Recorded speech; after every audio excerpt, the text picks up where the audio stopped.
10장 21절부터 봉독해 드리겠습니다.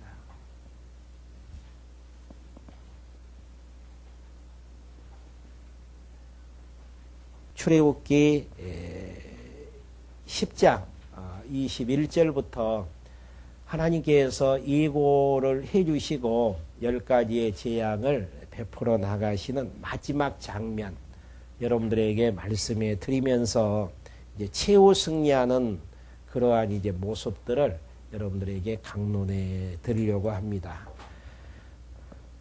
지난 시간에도 여러분들에게 말씀해 드렸지만은 하나님이 하시는 일들을 바라보면은 참 이해 안 되는 부분들이 있습니다. 이해가 안 된다라는 이야기는 내 기준에서 내 생각과 다르다라는 의미를 내포하는 부분들이죠. 하나님께서 이렇게 하라고 말씀하셨으면은 단번에 하나님이 하시는 일들에 대한 성과가 있으면은 너무너무 좋겠는데 10번의 재앙을 하나님께서 베풀게 되어지십니다. 10번의 재앙을 베푼다라는 의미는 10번의 실패를 거듭케 하시면서 마지막 승리케 하신다라는 의미를 담고 있는데요. 왜 하나님께서 인간이 이제 생각하는 그런 이제 생각하고 달리 하나님께서 역사를 섭리해 나가실까? 이러한 이제 모습들을 보면은 구약사를 봐도 또 신약사를 봐도 여러 군데에서 그런 부분들을 이제 알 수가 있습니다. 예를 들어서 하나님께서 아브라함에게 가나안 땅 주시겠다라고 약속해 주셨으면은 아브라함이 가나안 땅을 거하게 되어질 때에 그곳에서 계속 살게 하시면은 되어지지 않아요. 근데 왜 400년이라는 세월을 애굽에서 종살이하게 하신 다음 바로 또 가나안 땅에 들어가게 하신 것도 아니고 40년의 또 광야 생활을 거쳐서 가나안 땅에 거하게 하실까? 우리의 이제 생각 속에서는 빨리 그러한 문제들이 진행되어졌으면 참 좋겠다라고 생각을 하게 되어지지만은 40년의 광야의 방황의 세월 또 400년이라는 애굽에서의 종살이의 생활들 이러한 이제 모습들이 또 교회를 하나님께서 세우셔서 빨리 양육시키시고 승리 가운데로 인도하시면 너무너무 좋겠지 않아요. 그런데 엄청난 수많은 세월을 거쳐서 시련을 주시고 시련을 거쳐서 마지막 예수 그리스도의 재림 이후 새하늘과 새 땅을 이제 주시는 데에서 최후 승리케 하시는 이러한 모습들. 지금 이제 우리가 말씀을 배워나가고 있는 출애굽기의 본문의 내용에서도 한 번에 하나님께서 승리케 하실 수 있는 능력이 있으시면서도 왜 하나님께서는 10번의 실패를 거듭거듭 하게 하시면서 마지막 승리함을 가져다 주는 것인가? 10가지의 재앙을 시작하면서 여러분들에게 그 이유에 대해서 설명을 드린 바가 있습니다. 하나님께서 하나님의 능력을 단계적으로 조금씩 능력을 더하셔요. 그렇게 하심으로 하나님이 여호와이심을 우리에게 알게 하신다라는 이야기입니다. 어떠한 방법으로 하나님께서 여호와 되심을 알게 하시는가? 내일 이맘때에 이러한 재앙을 내리시겠다. 예를 들어서 개구리를 보내겠다. 이를 보내겠다.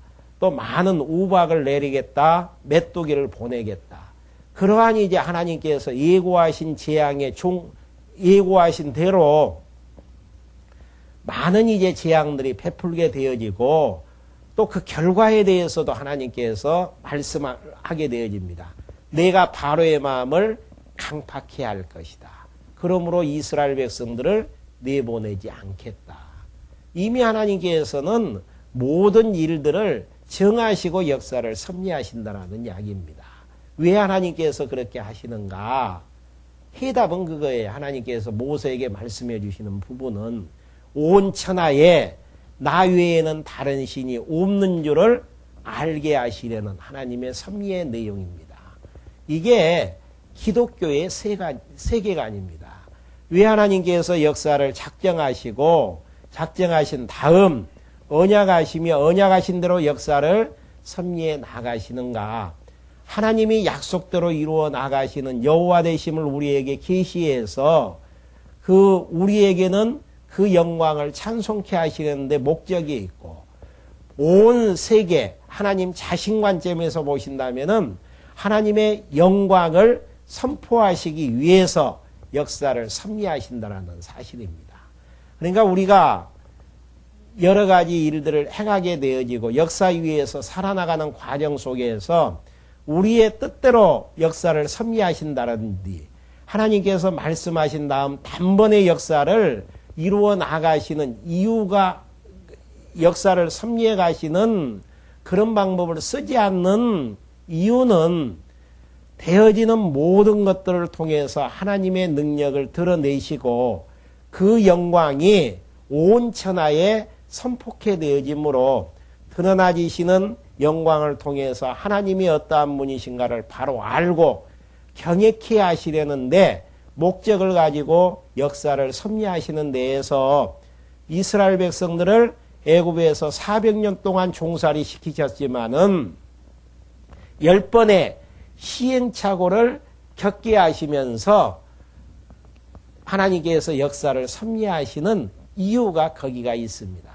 그래서 이제 승리 직전에 마지막 재앙을 이제 하나님께서 베풀어 나가시는데요. 낮이 되어지면은 해가 떠서 밝은 광명이 비치게 되어져야 되는데 3일 동안을 어두움 속에 가두게 만드시는 하나님의 섭리의 내용입니다. 그러니까 하나님께서 당연히 해가 뜨면은 광명이 있어야 되는데, 낮이 되어져야 되는데 그 광명을 가리우셔서 계속 어둠 속에 갇히게 되어지는, 근데 이 어둠 속에 갇히게 되어지는 이러한 이제 섭리의 내용을 애굽 사람들이 사는 지역만을 그렇게 이제 국한시킨다라는 거예요.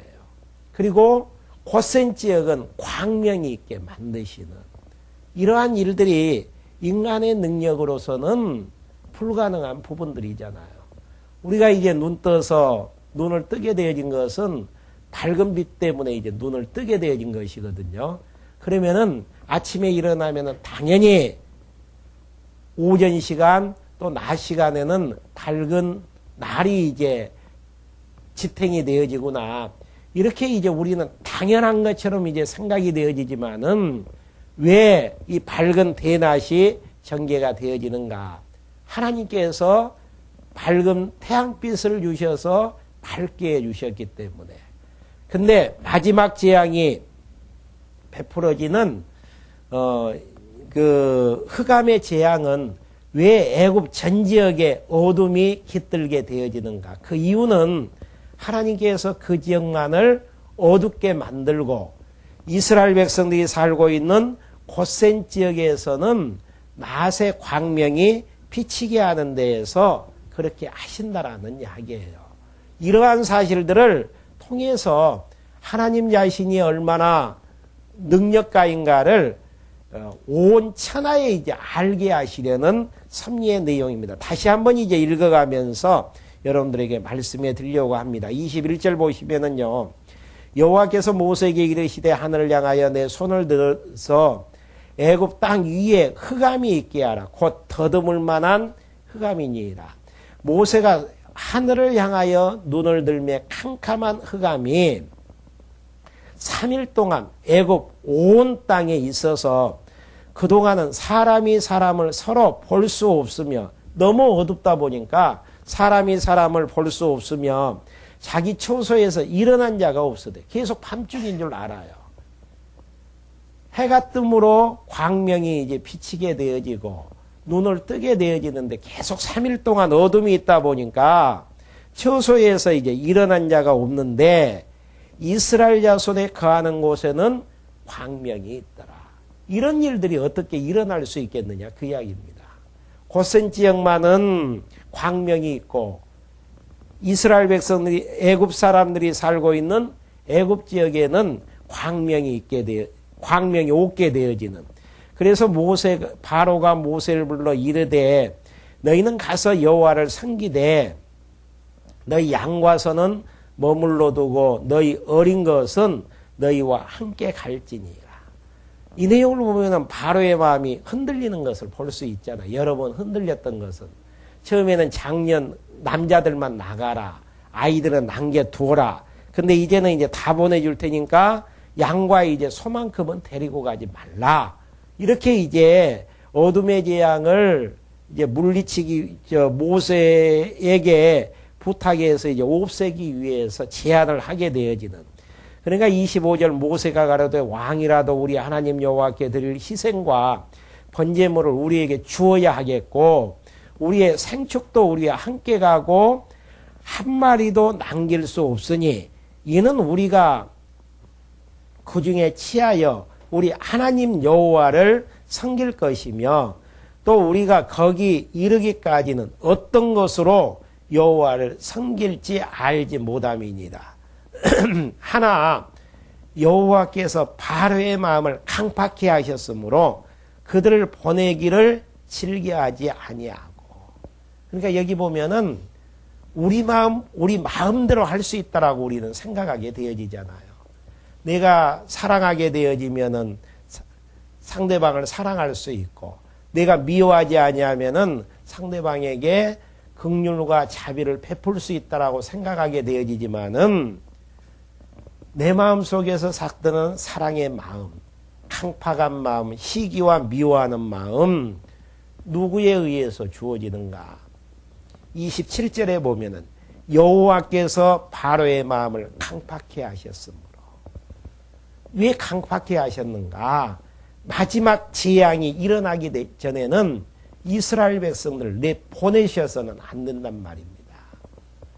그렇기 때문에 마지막 재앙을 앞두고 캄캄한 흑암의 재앙을 베푼다고 할지라도 보내주지 아니하는. 그러니까 마지막 재앙은 뭔가 11장부터 전개되어지는 장자들이 다 죽게 되어지고 가축 가운데에서 첫 태생은 다 죽게 되어지는 이러한 재앙이 베풀기 전에는 절대 이스라엘 백성들을 바로가 내보내지 아니할 것이다. 그 이유는 내가 바로의 마음을 강팍케 할 것이다. 그러니까 하나님의 뜻이 이루어지는 과정 속에서 사람들의 부드러운 마음도 조성이 되어지고 강팍한 마음도 조성이 되어지고 사랑스러운 마음도 조성이 되어지고 미워하고 시기하는 마음도 조성이 되어지는 이러한 부분들은 하나님께서 직접 하시는 게 아니고 강팍한 마음을 주시려면은 사단을 통해서 바로의 마음속에 욕심을 잉태하게 만들어요. 이스라엘 백성들이 나가게 되어지면 이스라엘 백성들은 애굽의 재산인데 이제는 나는 망하게 되어지고 강한 강대국을 세울 수 없다. 그러면서 막 욕심으로 이스라엘 백성들을 보내지 않으려는 마음을 주신단 말입니다. 그 마음 누가 주는가? 사단을 통해서 그렇게 이제 하는 것이죠. 그래서 이제 강팍게 되어져서 내놓지 않게 되어지는. 신약사에서도 봐도 가룟 유다에 의해서 예수님이 팔리게 되어지게끔 시편에는 예언이 되어져 있단 말입니다. 그러니까 예수님이 거느리는 동리에 의해서 예수님이 팔려 나가야 되는데 그 일을 누가 감당케 되어지냐면은 가룟 유다가 감당케 되어지죠. 가룟 유다 마음속에 욕심을 품을 수 있는 마음을 사단이 줘요. 그러니까 복음서에 보면은 사단이 그 마음속에 들어갔다라고 이야기하잖아요. 궁극적으로는 하나님께서 사단을 통해서 하시는 일들인데 그 일들을 사단이 가룟 유다 마음속에 줘서 욕심을 품게 만들고 그 욕심에 의해서 선생님을 팔게 되어지는 역사들. 이러한 모든 것들이 하나님의 뜻을 이루어 나가는 과정 속에서 욕심스러운 마음, 부드러운 마음. 예수님이 베드로를 향해서 이야기를 하잖아요. 나는 베드로의 고백이 그거였어요. 다 버린다고 할지라도 나는 절대 예수님을 버리지 않겠습니다. 그러니까 예수님 말씀이 그거잖아요. 다 굴기 전에 3번 너는 나를 부인하게 되어질 것이다. 진짜 닭이 2번 울기 전에 3번 예수님을 부인하게 되어지는 호언장담했던 베드로의 마음, 어찌할 수 없는 부분들이에요. 그러니까 우리는 상대방의 마음이 강팍하다, 진짜 사랑스럽다 이렇게 이야기하지만은 궁극적으로 온인자는 누가 되어지는가? 하나님이. 왜? 하나님의 선하신 뜻이 약속대로 이루어져야만이 하나님만이 여호와 되심이 온 천하에 증거되어지고 하나님의 영광이 선포되어지기 때문에 그 과정을 통해서 우리는 하나님만이 역사의 주권자 되심을 알게 되어지고 그 하나님 바로 알고 경외에 나아갈 수 있는 거잖아요. 그러니까 계속 여러분들에게 이 부분에서 강조해 드리는 내용이지만은 우리는 어떠한 일들을 이루기 위해서 역사 위에서 살아나가는 것 아니단 말입니다. 하나님이 하시는 일은 선지서를 봐도 세워놓고 다 허세예요. 그리고 다시 세우신단 말입니다. 또 모아놓고 다 흩으셔요. 바벨론 70년 포로 잡혀가게 만들고 북쪽 이스라엘 나라 무너뜨려서 아수르에 멸망당하게 만들고 다 흩어지게 만들고 그래가지고 때가 되어지니까 다시 예루살렘 고토로 돌아오게 하시는 하나님의 섭리. 왜 하나님께서는 할 일 없이 세웠다가 허시고 모아놨다가 흩고 다시 때가 되어지면 모으시는가? 이러한 내용들을 미리 하나님께서 예언하신단 말입니다. 이렇게 하시겠다. 예언하고 왜 그 일을 행해 나가시는가? 하나님만이 약속대로 이루시는 여호와 되심을 알게 해서 그 여호와 하나님 바로 알고 경외케 하시려는 하나님의 섭리의 내용이라는 이야기입니다. 우리가 이 역사 위에서 살아나가면서 갈등 한 가지가 그거잖아요. 이렇게 돼야 되는데 이렇게 안 되어지면 안 되는데 역사는 계속 우리를 이제 불안하게 만든다라는 이야기예요. 하나님께서 이렇게 해 주셔야 되는데 여기에서 이제 하나님과의 이제 갈등이 느껴지잖아요. 근데 역사는 우리의 뜻대로 되어질 수도 없고 되어져서도 안 되는 것이고 욕심의 결과는 멸망의 길로 갈 수밖에 없잖아요. 그리고 안 되어질 수밖에 없는 게 우리가 역사의 주관자가 아니라 하나님이 역사의 주관자이시기 때문에. 그러면 왜 우리의 뜻대로 역사를 섭리하지 아니하고 하나님의 뜻대로 역사를 섭리해 나가시는가?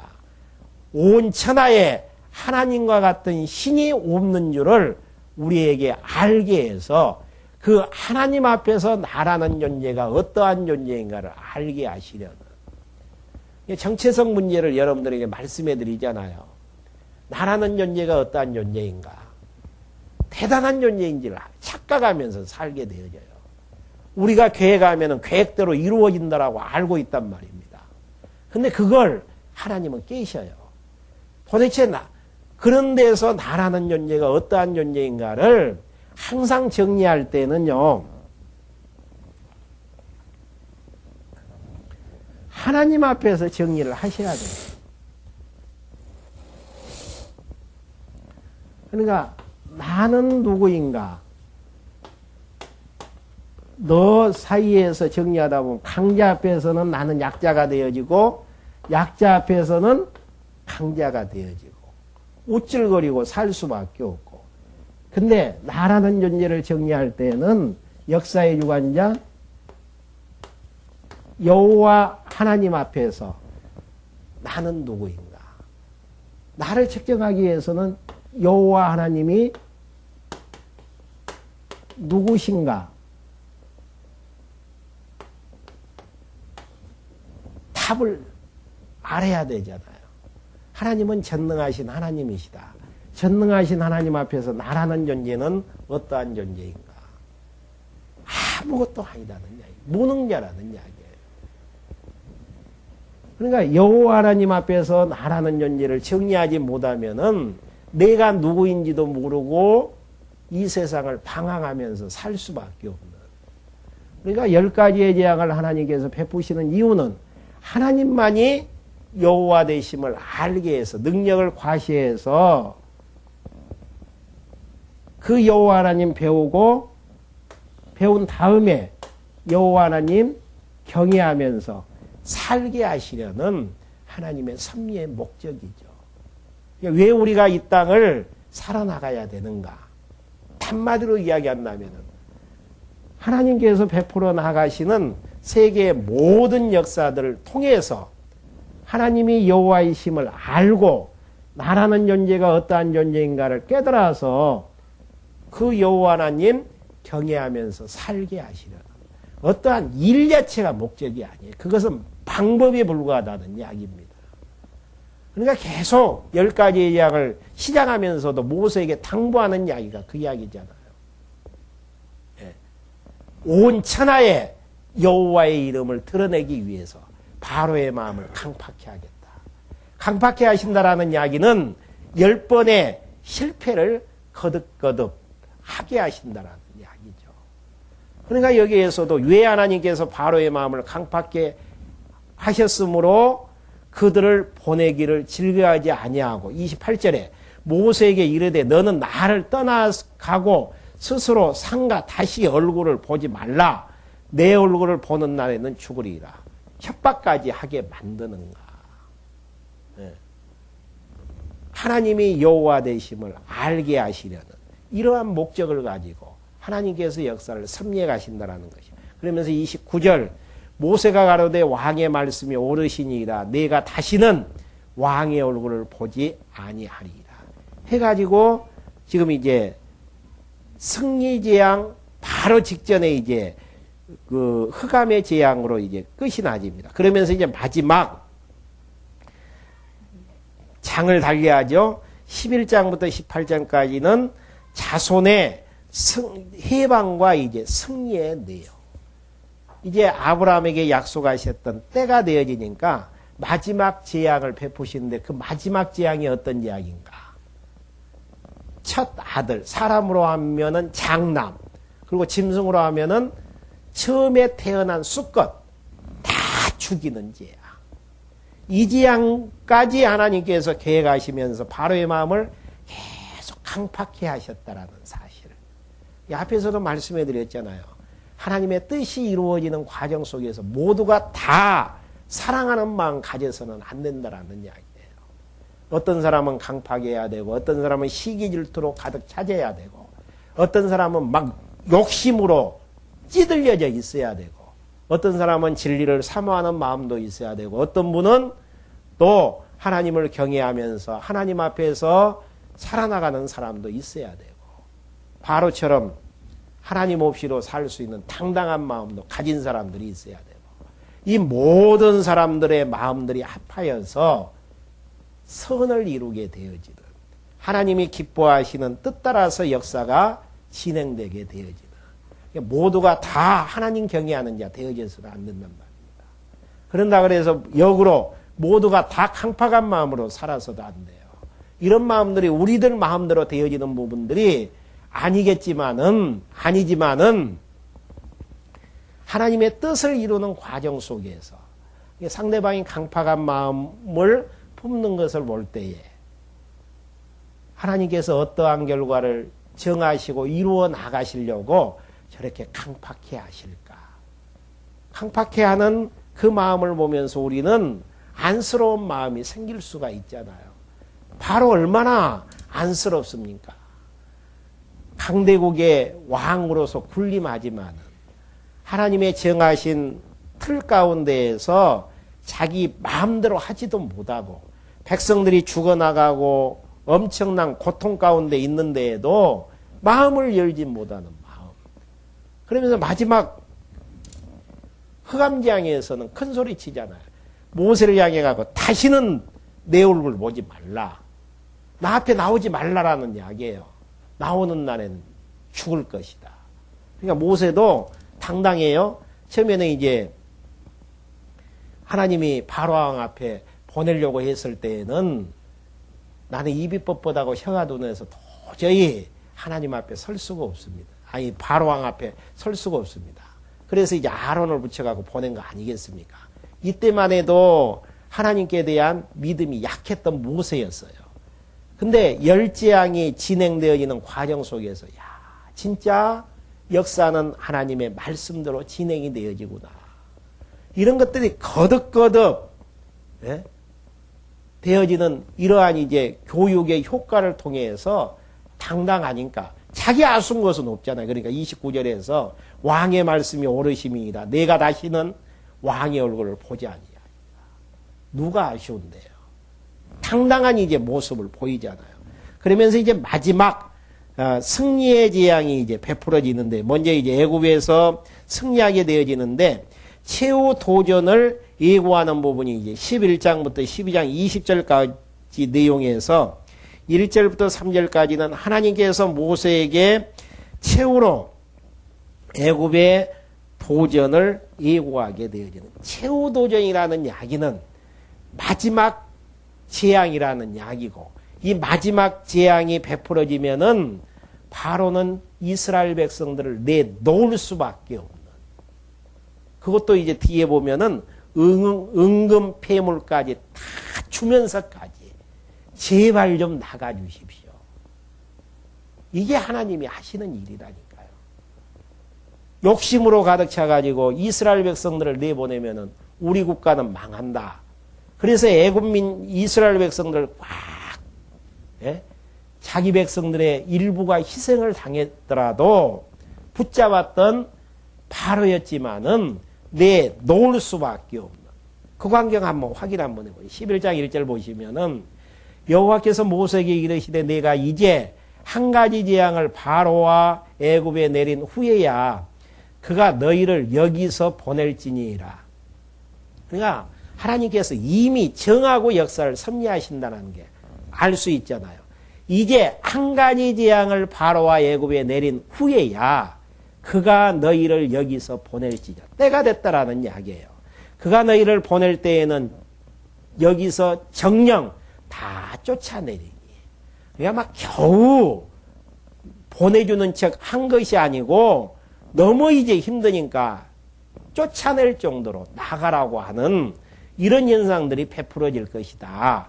그러니까 2절에서 백성에게 말하여 남녀로 각기 이웃들에게 은, 금, 폐물을 구하게 하라 하시더니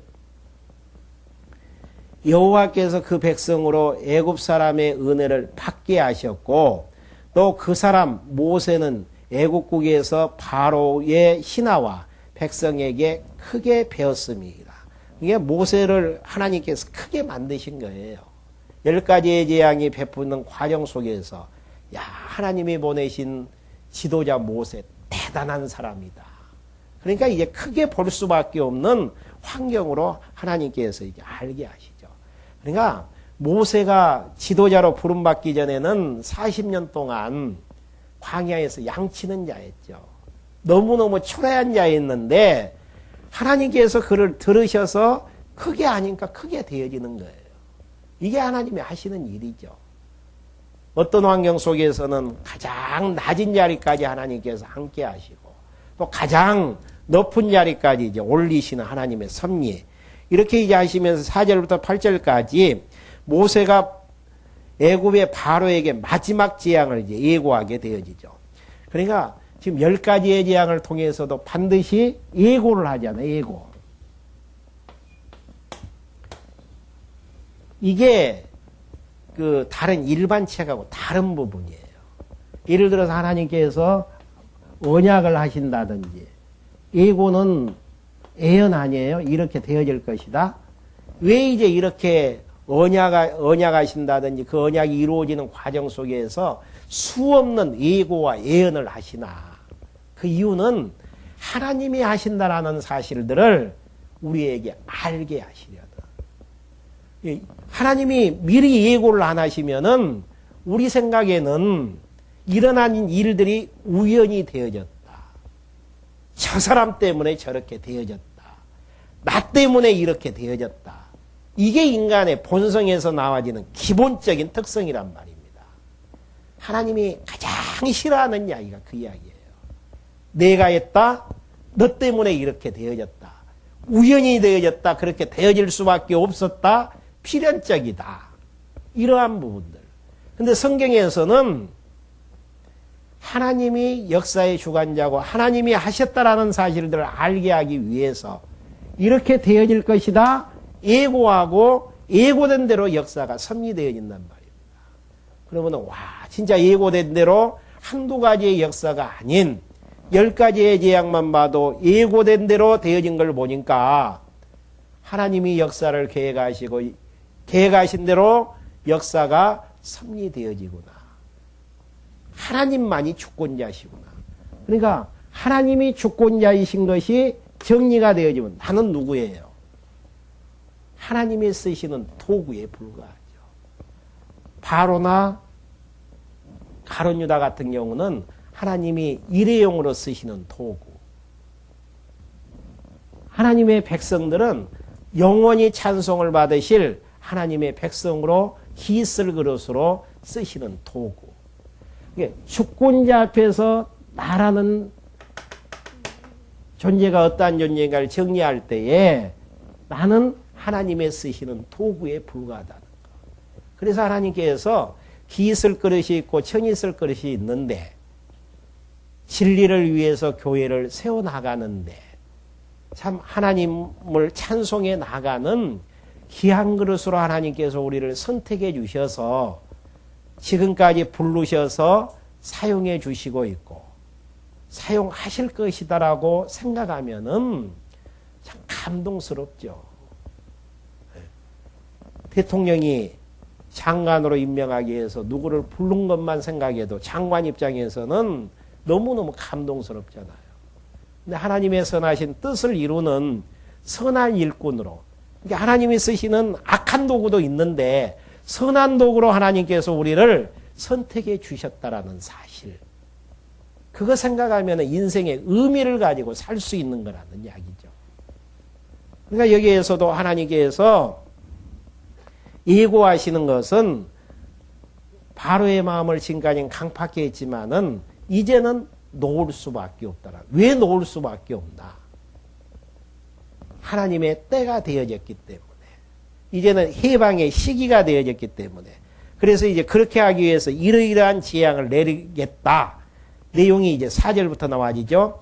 모세가 바로에게 이르되 여호와께서 이같이 말씀하시기를 밤중에 내가 애굽 가운데로 들어가리니 애굽 가운데 처음 난 것은 위에 앉은 바로의 장자로부터 맷돌 뒤에 있는 여종의 장자에까지 와. 그러니까 가장 애굽에서 존귀하다고 하는 바로의 왕자, 그 다음에 가장 천하다고 하는 곡식을 빻을 때 맷돌 뒤에서 항상 대기하는 여종의 큰아들까지 와. 모든 생축에 처음 난 것이 죽을지니라. 구체적으로 이야기하잖아요.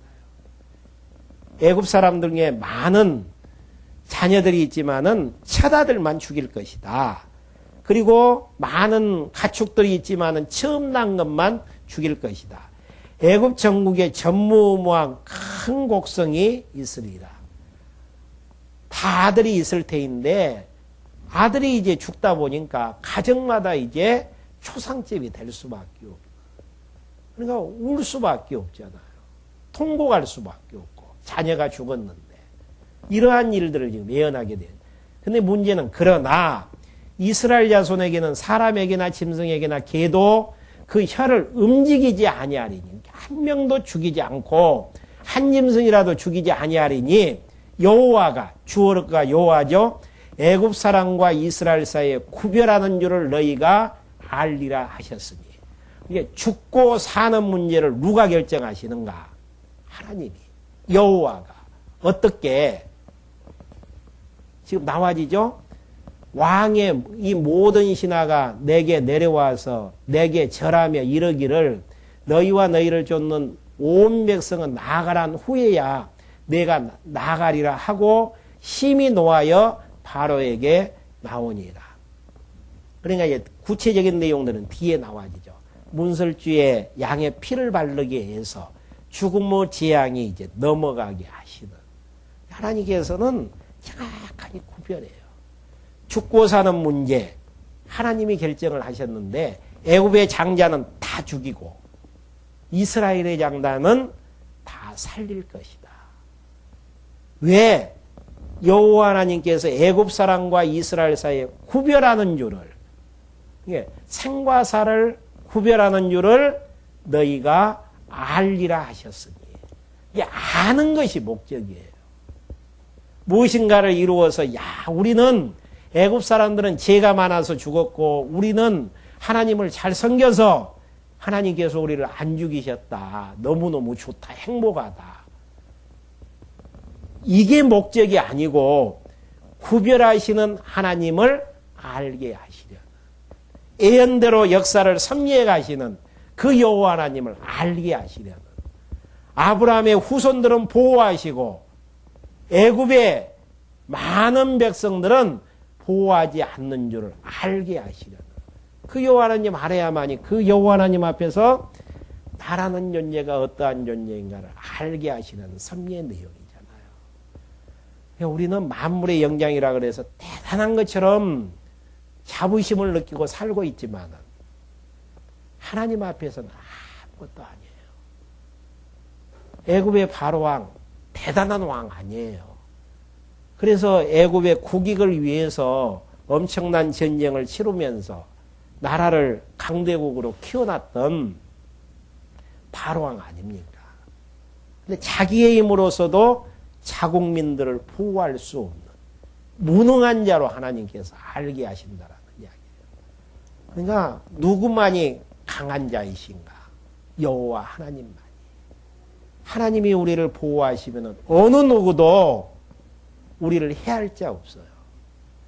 근데 하나님께서 우리 버려버리시고 죽음의 길로 인도하시면 아무리 강한 세력으로 내 생명을 지키려고 한다고 할지라도 우리의 생명은 이 땅에서 끝날 수밖에 없단 말입니다.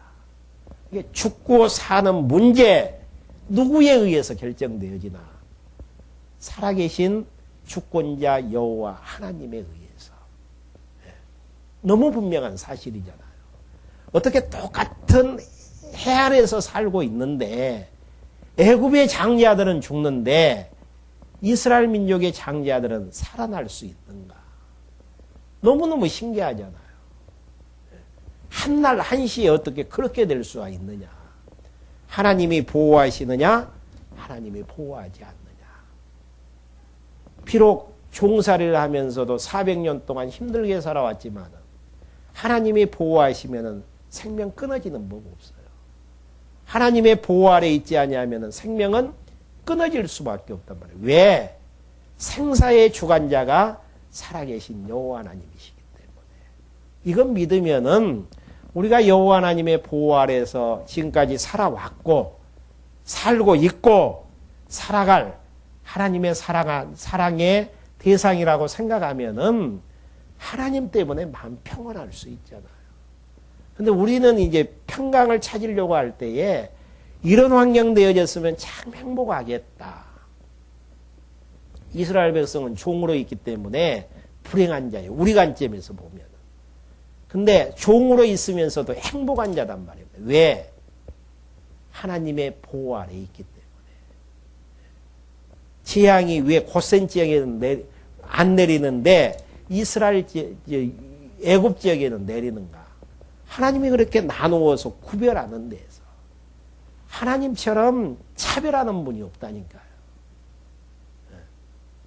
사랑하는 백성들은 끝까지 지켜서 보호하시고 미워하는 백성은 마지막에서는 멸망으로 사용케 하고. 그걸 어떻게 알 수 있나?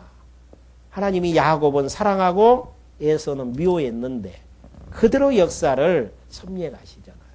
인간적인 입장에 보면은 에서는 효도자예요. 아버지의 말씀 순종하면서 아버지 곁에서 살았던 에서였기 때문에. 야곱은 자기 살기 위해서 도망쳤던 자 아니었습니까? 근데도 하나님께서는 불효했느냐 효도했느냐 이거 따지지 아니하고 야곱은 사랑하고 에서는 하나님께서 약속의 밖의 길로 인도에 나가시는 이러한 섭리의 내용들. 이런 것들 보면은 우리가 하나님의 사랑 가운데서 살아나간다라는 거. 하나님의 보호하신 가운데서 살고 있다라는 거. 이거 생각하면 마음 푸근할 수 있잖아요. 근데 이거 생각하지 아니하고 세상을 바라보니까 저 사람은 하나님 섬기지도 않는데 나보다 더 물질적으로 풍요하게 문제점 없이 건강한 모습으로 사는데 나는 무엇이냐. 육체적이고 현세적이고 이런 부분들은 잠시 잠깐 있다가 그냥 없어질 것에 불과하단 말입니다. 하나님이 우리에게 주시는 것은 영원한 기업을 허락하게 되어지시다. 이스라엘 백성들이 비록 400년 동안 종살이 하면서 애굽 땅에서 살아나갔지만은 그들은 가나안 땅을 기업으로 받을 자라는 이야기. 왜? 하나님의 선택한 사랑을 받는 자이기 때문에. 하나님의 사랑을 잊고 살아나가는 우리라고 생각하면은 아무리 세상이 강하고 멋있게 보이고 그런다고 할지라도 당당할 수 있는 것은 이런 모습 때문이에요. 이스라엘 백성들이 애굽의 종노릇 하면서도 당당할 수 있는 모습이 그런 모습들이잖아요.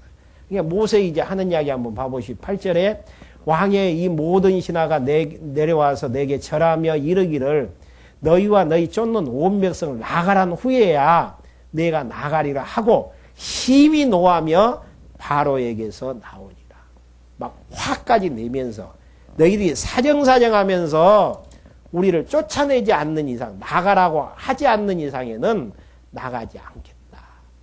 당당한 모습이잖아요. 하나님이 누구 편인가를 알 때에 이러한 모습들이에요. 그러니까 히브리서 기자도 그런 이야기를 하잖아요. 예수를 그리스도로 믿는 하나님의 백성은 세상이 감당치 못한다라는 거. 죽음을 불사하고 예수가 그리스도라고 증거하는데 죽이지도 못하고 살리지도 못하는 이런 당당한 모습들. 하나님의 사랑을 잊고 진리에 대한 확신이 있는 자의 모습들이죠.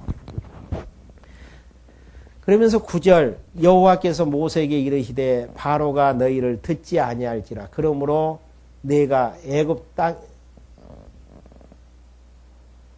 땅에서 나의 기사를 더하리라 하셨고 모세와 아론이 이 모든 기사를 그 내용은 했었죠. 12장 마지막 이제 예고를 해 주시면서 9절부터 10절 바로의 마음이 이제 강팍해서 듣지 아니할 것에 대한 내용들을 지금 계속해서 지금 이야기하는 내용입니다. 그러면서 이제 12장 1절부터 15절까지 회중에게 어린 양의 피를 문설주에 이제 바르라고 말씀하시는 내용이 이제 나와지죠.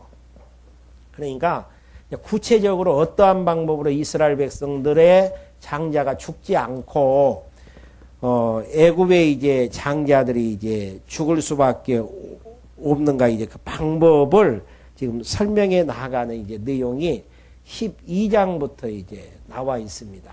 여호와께서 애굽 땅에서 모세와 아론에게 일러 가로되 이달로 너희에게 달의 시작 곧 해 첫 달이 되게 하고.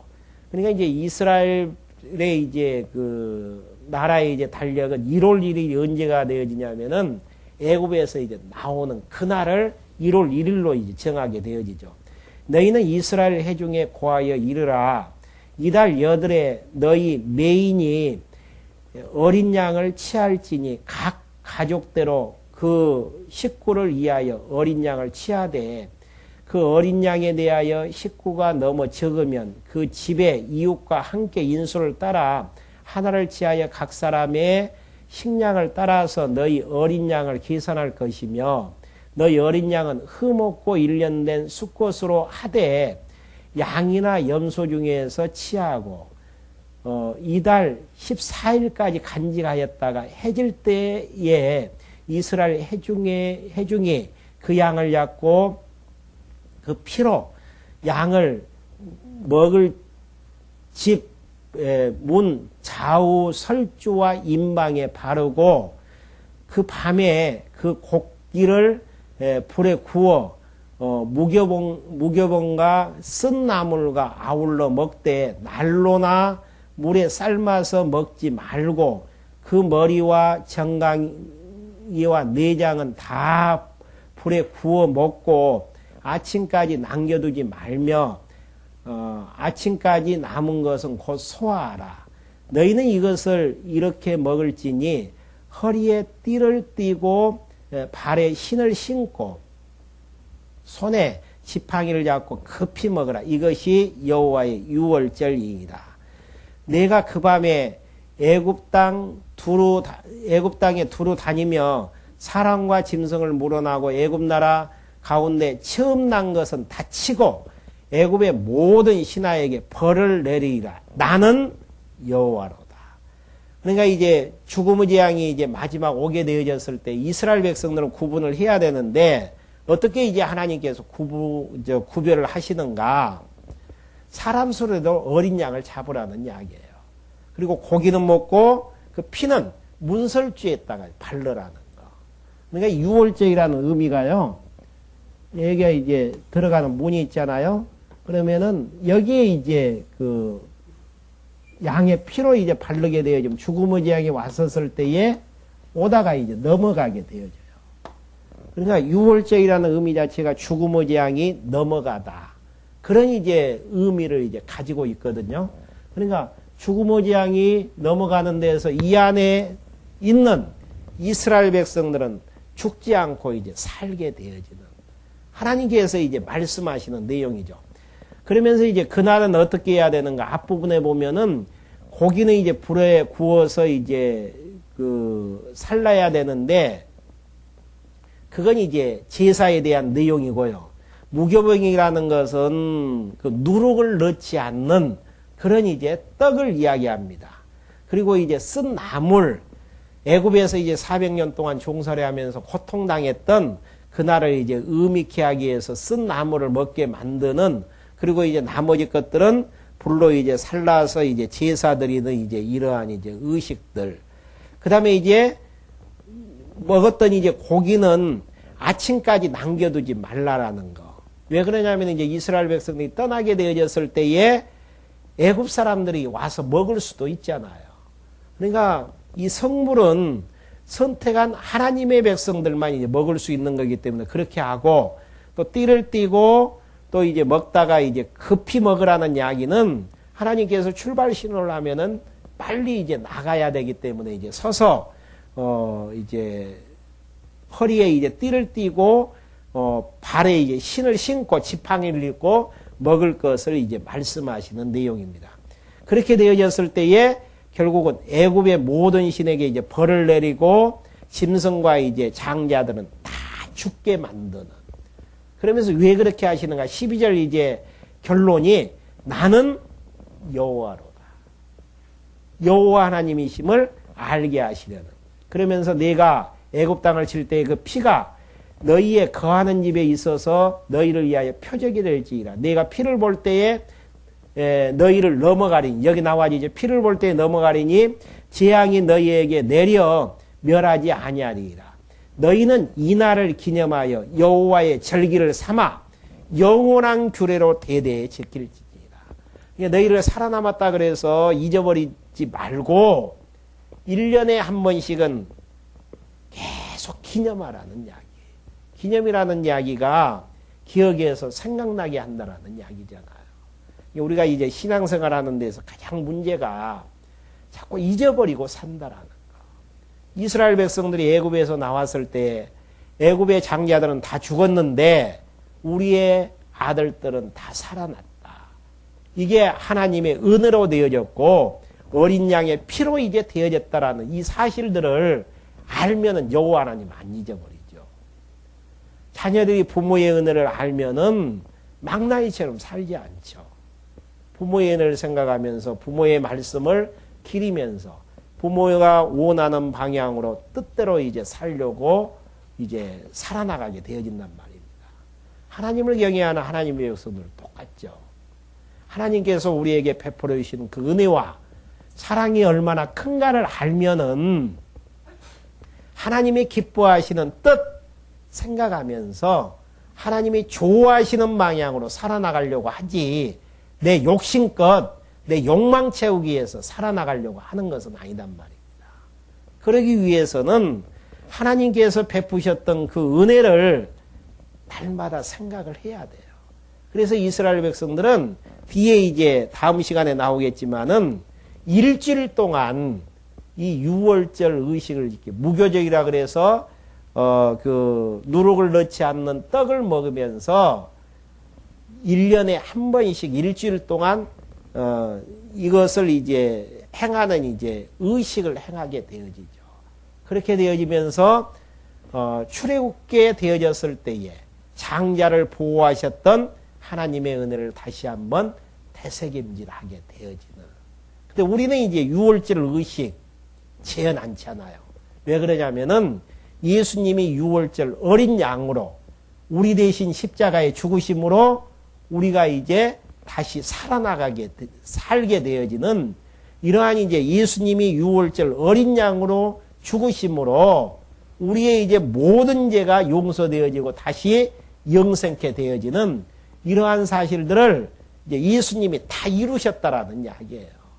그러니까 우리는 이제 기록된 하나님의 말씀을 통해서 예수님이 내 죄를 위해서 십자가에 죽으셨구나. 그러므로 우리가 다시 영원한 생명을 취하게 되어졌구나.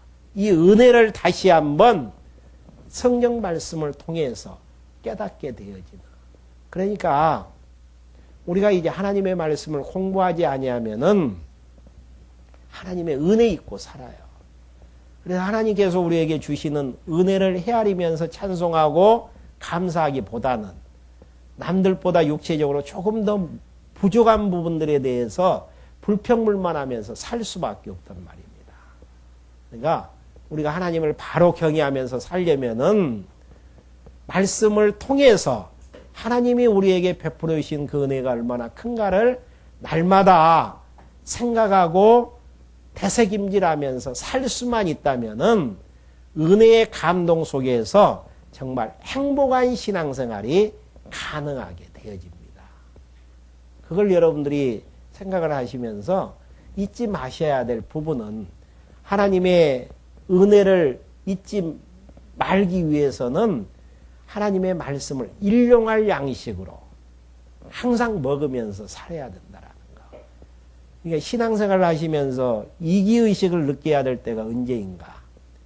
하나님의 말씀이 듣기 싫을 때에, 또 듣고는 싶지만은 공부할 수 있는 환경이 조성이 되어지지 아니할 때에, 몸이 아프다든지 또 가정에 어려운 문제가 있어가지고 도저히 하나님의 말씀을 대할 수 있는 환경이나 마음이 안 된다든지, 또 환경은 됐는데 공부하기가 싫다든지, 그건 하나님의 은혜가 생각할 수 있는 요소가 이제 사라지잖아요. 그럼 우리의 욕심껏 살 수밖에 없어요. 언제까지? 만신창이가 되어져서 그냥 추한 모습으로 드러나질 때까지. 그러면 하나님의 은혜 잊어버리고 그냥 세상 사람들처럼 똑같이 살 수밖에 없죠. 그래서 우리가 이제 기도할 때마다 일용할 양식을 대할 수 있도록 공부할 수 있는 마음도 주시고 공부할 수 있는 환경도 허락해서 하나님의 은혜 깨달으면서 날마다 하나님 찬송하면서 살게 해달라고 참 기도할 수만 있고 그런 환경이 조성이 되어진다면은 행복한 신앙생활이 가능한 부분들입니다. 다음 시간에 15절부터 계속 강론해 드릴 수 있도록 하겠습니다. 기도하고 말씀 마치겠습니다. 하나님 아버지, 하나님께서 애굽에서 이스라엘 백성들을 출애굽게 하시기 위해서 10가지의 재앙을 베푸셨지만은 바로의 마음을 강팍해 하심으로 이스라엘 백성들을 놓지 않게 하시다가 이제 최후 승리하게 하시는 방법을 예고케 하시는 장면들을 다시 한번 확인케 해주심을 감사함을 드립니다.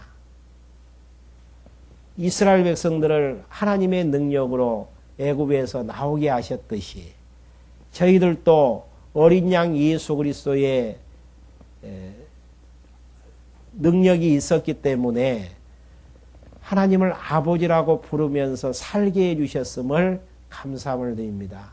모든 역사의 주관자 되시는 하나님께서 또 저희들을 하나님의 백성 삼아주시고 하나님의 선한 길로 인도해 주심을 감사함을 드립니다. 되어지는 모든 일들을 통해서 하나님이 여호와 되심을 깨닫게 하여 주시고 그 여호와 하나님 바로 알고 경외해 나갈 때 부족함이 없도록 저희들 인도해 주시옵소서. 예수 그리스도의 이름으로 기도했습니다.